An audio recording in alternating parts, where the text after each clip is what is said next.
Yeah, we'll get started. San Jose State week.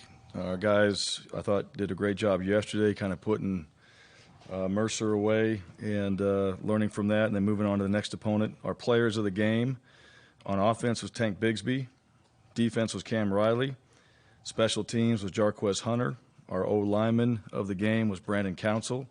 D lineman was Colby Wooden. And then we had a couple academic guys, Brendan Frazier and Zion Puckett, were recognized yesterday. So,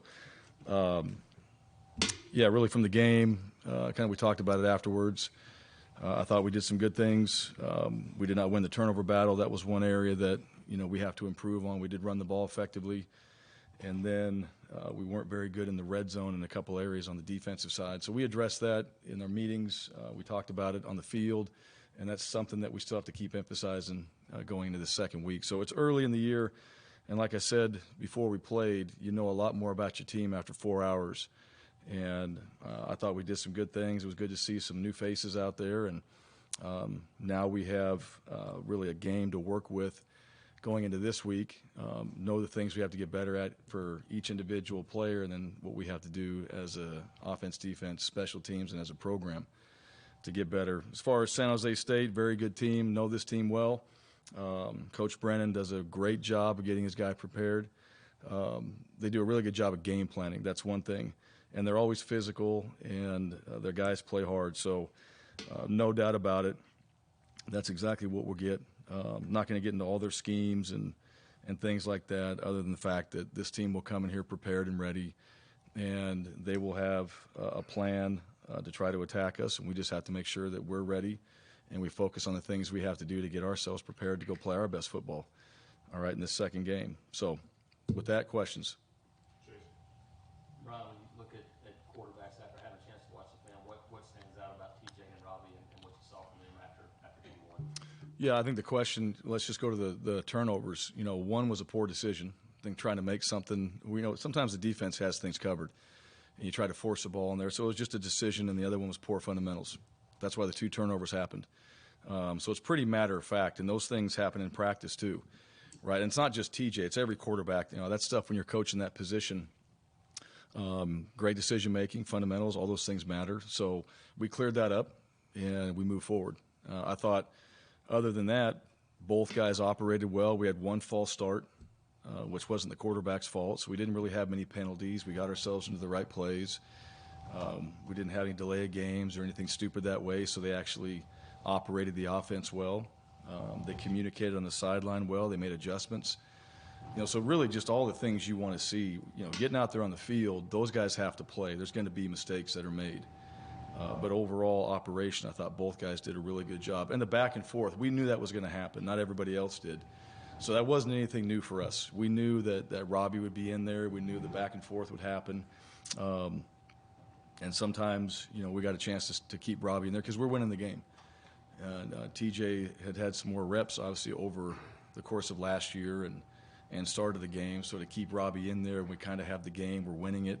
Felt like that we would continue to keep winning the game, so we wanted to get him some more opportunities. Do you expect to see kind of that same thing again in game two, kind of both guys? Well, maybe not the same number, but yeah, it's hard to tell. I mean, every game plan's a little different. I expect both guys to play, but as far as like the number of it, how we utilize those guys, we're working on that right now. Every opponent's different, and the other thing as well is just how the week goes in practice.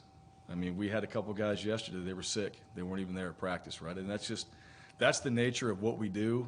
Is at the end of the week, things can change only because a guy gets rolled up, guy gets sick, something happens, whatever. So those guys, Zach, he'll be ready as well. Holden's coming on. We're still working these guys to prepare them to play. There's nothing that's just been truly settled in on, especially going to the second game. You start getting that game 3 and 4, you probably know your team a little bit better, and then you're just hoping that injuries and those type of things don't happen, so you can keep those guys that have been playing healthy, fresh in the game, and continuing to develop your team over the course of the season. Just to reiterate, so there was nothing to read into.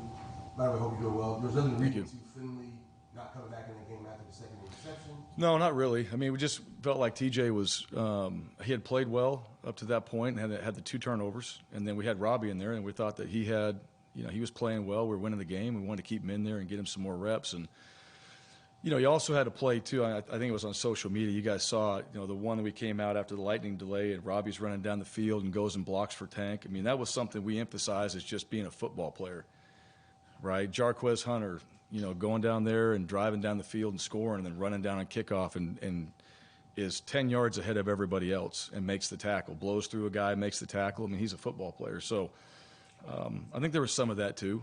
And Coach Keesaw, I mean, I listened to what those guys say, like, let's keep these guys in, let's keep them rolling, let's keep doing these things, because maybe that package of plays is working well, and we want to stick with it. That was really the biggest reason. But, yeah, the turnovers, we don't want that. We don't want the turnovers at the same time. Those things happen. On the flip side, too, we got to create turnovers on defense. We got to find ways to get off the field on third downs. We have to create turnovers. We got to do a better job in the red zone. So it's never one guy. Never going to single out one guy, and that's never been the case, in my opinion. So I wouldn't read too much into it. We go back to work tomorrow, and we'll see what our game plan looks like later in the week, and then we'll start packaging things so when we get into the game, we know who's going to be out there. Just to follow on the second part, what about Javarius Johnson, how he's been able to develop and how that manifests? Yeah, VAR is, he missed most of spring. And he came out there for, I think it was the first practice, and he pops his hamstring. So he misses most of that. And then he comes back in the summer, and he's had a good summer. I think his attitude's been great. I think his effort's been great. He's a really good football player. He's back there catching punts, got a chance to do that. And then we got Keontae Scott back there. We wanted to see him. We felt comfortable with VAR, but we feel like Keontae's a guy that can be back there, so we got a chance to see him. But VAR makes plays. That's one thing. He's kind of a veteran a little bit for us. And you got Tavares Dawson out there who's young, and he got a chance to get in there and make some plays as well. Had a nice catch on a third down that was behind him. But overall, I think, VAR is going to continue to keep getting better and help us. And, he does make plays. You saw that. I know he wanted to get in the end zone in a couple of those, right? You're just that close to punch it in there, and that's the goal, right? To try to take that thing and put it in the end zone like he did against Arkansas last year and complete the catch and run and score touchdowns. But he can do those things for us. Bryan, you mentioned a few times in the offseason that you wouldn't rule out playing 2 quarterbacks because it's something that you've done before in the past. I think 2017 specifically, what did you say? What did you learn from that experience of just kind of managing that 2 quarterback system? Well, we had to play 3 in 2019 when I was at Boise. And the third guy ended up being undefeated in the MVP of the championship game. So you start with one, guy gets hurt, and we were 12-1, lost 1 game by 3 points that year and played 3 quarterbacks. And the third guy was the MVP. So to me, like, this whole 1 quarterback system, like, I think everybody feels like if you have 2 guys playing, there's some controversy or the one guy's not good enough. I just started to look at it like these guys are all football players. They're here to play, just like our tailbacks, just like our tight ends, just like our linebackers. And if they're good enough to play, then we should find a role for them.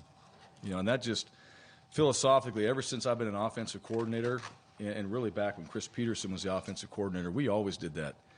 If guys deserve to play, we tried to find a role, not as much as we do now maybe with our QBs, but we try to get guys on the field. And I think that just gives guys, hope that they can go out there and play, including your quarterback. So it doesn't really impact us necessarily as far as calling plays and doing all that. Like, we have packages, we have plays. Both guys can run the set of plays that we have in the game plan. So if we want to keep one guy in, and as the game went on too, I mean, we could have took one guy out, we kept one guy in, we could have went back and forth. I mean, that's kind of the beauty of it. And I've done it here, I've done it at Boise, done it at Texas, but those guys deserve to play. Sometimes you have to do it. It's not always ideal. In certain cases, but when you got 2 good players and those guys deserve to play, it's not much different to me than any other position at this point. Bryan, right guard, Keandre and Cam both Yeah. got a chance to split a lot of reps on Saturday. What did you see from those 2 on film, and will that sort of continue, you think, some of the splits? Yeah, I think so. We'll see how the week goes and all that. I thought both guys played well. We didn't have a ton of penetration up front. So for the most part, I thought we did a good job that way. There wasn't very many guys in the backfield, and that's kind of what you gauge in the run game. I thought both guys covered up, ran their feet, did what they were supposed to do. And, that happened back in camp too. Probably Stutz had a little upper hand. KJ started coming on, so both guys, we're trying to just figure out who that right guard position is. And, if something happens at center or left guard too, right, those guys, they can bump around, they can play both. So we'll continue with that formula right now unless something changes, but I thought they both played pretty good. Yeah, Bryan, you talked about the offensive line as a whole, how they play, and also Tate Johnson Yeah. making his first start. Yeah, I was proud of Tate. I thought he did a really good job. He handled himself well. I thought even on the sideline, breaking the huddle, getting on the field, taking ownership, and just making sure that we're on time. We have a sense of urgency to get everybody there and prepared and ready to go on the field. I thought he did a good job of all that. So overall, the offensive line, I think they were solid. We ran the ball well. We did some good things. So our tailbacks, they broke some tackles, made some plays, and which is what our tailbacks should do. Expect those guys to play like that. But overall, I thought the O-line, protection-wise, run game-wise, was pretty solid. And there's a few things in there that we got to clean up, some fundamental work that will get done this week, which is always the case. But overall, I thought that group played well. What about the play of the defensive line? You had one sack. Was it penetration, the kind of pressure that you wanted? No, I think, I thought we did a good job in the run game. I think we could have had a few more sacks. We missed some tackles. And that's the first game. That was one of the areas that you always feel like, did we do enough work? It's hard to tackle live anymore in practice. Hardly anybody does it. Some teams might do it. You might do it in one-on-one situations, but it's all that live work. Their quarterback, Mercer's quarterback, did a good job. He was slippery. I thought their plan, they were a little bit different than what they had shown. Their plan was to kind of throw it, move the pocket, and they did a pretty good job of that. And I thought their quarterback's a good athlete. That's a good football team we played. They're going to win. They're going to win games. They're going to be in the playoffs. They're going to do all those things. So, but we need to be able to make those tackles when we get a chance to do that. And our guys, that's something we'll work on again on Tuesday. And now they got some live bullets. It's not our guys because you never get to tackle the quarterback in practice. And that's the unfair thing for the defensive guys is we never put anybody back there live to let them tackle him as a quarterback. And I don't know many teams that do. So then all of a sudden, here you are, and you see that quarterback moving. This is your first chance to go tackle him. They probably get a little excited about it. So learn from that, move on. Now we know. Be no different this week. The San Jose State's quarterback transferred from Hawaii. this guy can go. He's really good. He's very athletic. He's smart, tough. I've seen him play, and he's really elusive. So you got to be in great position and be able to make those plays in the open field. I thought Cam Riley did that. He had 15 tackles, but you saw that from Cam, right? You saw some guys that were doing that. We just got to do a better job at the D-line overall. Coach, with the offseason and the fall camp that you had, you spoke a lot about maturity, focus, and everybody knows this is your team and you're remaking of the Auburn football program. With it being game one, did you see that carry over to the game, some of that focus, that camaraderie that you were looking for? I did. Yeah, I saw it before the game, really everything leading into the game. The one thing that we're really trying to be is a great football team together. That's one of the areas that we've emphasized. I'm really proud of our guys and their personal goals that they have for themselves and accolades and all those things, but it's about the team. And so I thought I saw that during the game. I didn't see a bunch of issues on the sideline. Now we're winning, so that's one thing, right? I always tell the guys when things are good, everybody's good. And so it really comes down to that. I want no part of guys that if we're winning the game and they're all about themselves, that just doesn't fit. That's not what a team sport is. And that's the hardest thing right now that we are all fighting, I think, in this sport is just how everything is individualized. It's all about me. It's all about what I'm not getting or what I am getting, and we've all made it that way. And as a coach, that's not how you win, in my opinion. You're trying to play as a team, and since January, we've talked about team and just being 1-0. That's the only message these guys have heard. And it's the simple, together everyone achieves more. I didn't make it up, but that's really what it comes down to. And it's one of those tasks that is more challenging now than it's ever been. because I know we got guys that didn't play, and they're not happy, but we won the game. So, you gotta kind of pick your poison a little bit. Is it going to be about me, or is it going to be about the team? And I tell the stories like we just talked about. Guys that I've coached before. He's a third-string guy, ends up being the MVP, right? Because he didn't pout, he kept working, kept grinding, doing all the stuff that everybody talks about. And anymore, it's so much about me, and if you don't like it, you leave. And to me, that's a hard concept to grasp because I don't think you can really achieve what you want to with that model. But it's the model that we're in right now, and it's the one that we're battling. And it's the one that we're accepting, right now, and in everything, that it's okay to do that. And I think we don't have the luxury to do that. We got to stay together as a team. All right, that's our advantage. If we don't, that's a complete disadvantage, and I've seen that model before. Justin. Not all of them got catches and targets, but I saw you guys got a lot of different receivers in the game, especially early. How do you think they did kind of operationally, especially the young guys who were getting on the field either for the first time or for probably the most amount? Yeah, they were good. I thought they were a little nervous, some of those young freshmen that got out there, which they should be. I think it's first experience. I think they're a little nervous. They knew what to do, but you could just tell. All right, they'll be much better this week, and just kind of getting out there and having a chance to play. I mean, this is a big thing, right? I know they played before, but to go out there, I mean, just think about it. Like, you're playing SEC football, and you're in that stadium, and you got 80,000 people or whatever in there. I mean, it's a big deal. So you can see that, and no matter how you talk about it, it's just you got to go do it. Now they've done it. Now they got a taste of it. Now they've been out there. They filled the grass. They got a chance to play a little bit. They'll be better this week. But overall, they lined up right. We didn't have any issues. Like I said, we didn't have any stupid penalties. We didn't have any alignment issues. We didn't have any false starts from that group. So they knew what to do. So I felt like going into the game, they were prepared. I just think now it's a chance for us that we can play faster. We can play better. All right, we kind of eased them into it a little bit, I guess. And now we can go out there and we got to go play. We don't have any time to ease into anything else moving forward. Yes, Bryan. What did Brandon Council show you to be the player of the game on the offensive line?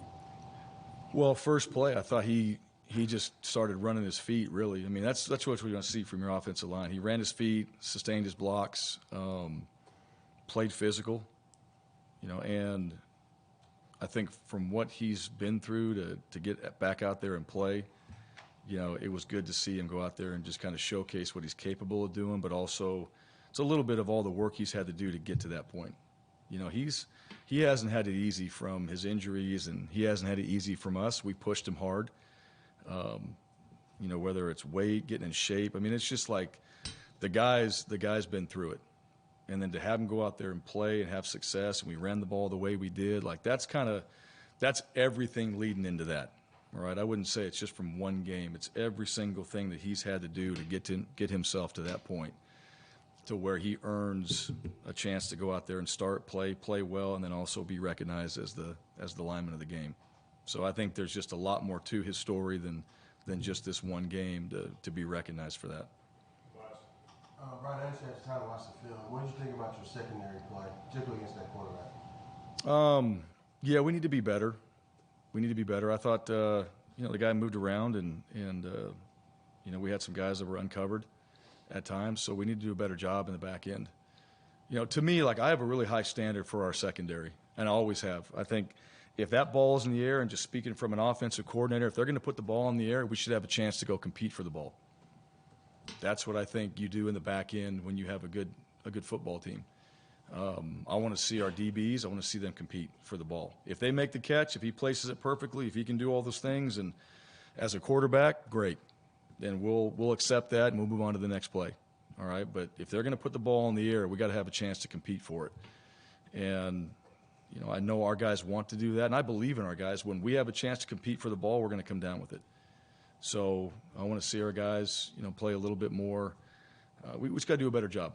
All right, we got to be in position. We got to play with great eyes. DBs, they're trying to do so much. I mean, guys are running around. You got to tackle a guy. You got to cover a guy. You got to see where the back's at. You got to see all these things in front of you. A lot's going on, and so the intensity of how you have to practice at that position is different because of all the stuff you're asked to do. And then, when you get a chance to compete on the ball, go make a play. Jason. What's the next step for not only wide receiver, but just the passing game in general now that you've got a game under your belt? Just keep building on what we're doing. Yeah, I mean, it's really, I don't have an answer for that because it's going to really be up to what we do in practice, all right, how we look. I think the schemes are there. I really like what Coach Keesaw's doing. I like the schemes. I think the coaching points are there. I think the stuff that we need to do, we're doing it. Now we got to go make the plays. And that really comes in practice. Are we hitting this stuff in practice? Are we hitting those things on a Wednesday and a Thursday? Are we detailed on stuff that we're doing? Do we feel like we got the right personnel in there to do it?